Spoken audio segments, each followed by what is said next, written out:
السلام عليكم ورحمة الله وبركاته.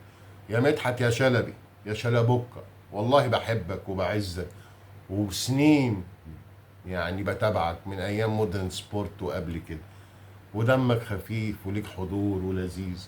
بس انت طالع على ام بي سي مصر وانا عارف انها قناة سعودية، وقاعد تجيب اهداف الدوري السعودي وتحلل في الدوري السعودي. يا عم انت مصري في الاول، واحنا بنحبك عشان خفة دمك المصرية.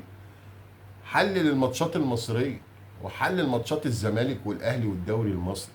الدوري السعودي جميل وحلو وفي نيمار ورونالدو وما اعرفش فيروفيتش وتونوفيتش وفاتوفيتش، بس احنا بنتفرج عليك عشان انت حبيبنا كمصري، وهتحلل الكوره المصريه.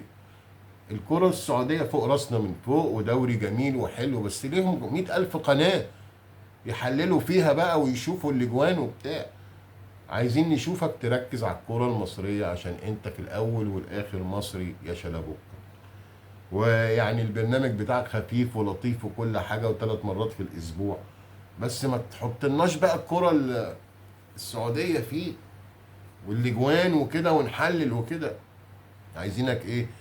تركز على الدوري بتاعنا. اي نعم الدوري بتاعنا ها بعافية شوية ومؤجلات بس احنا مصريين وبنحب الدوري بتاعنا.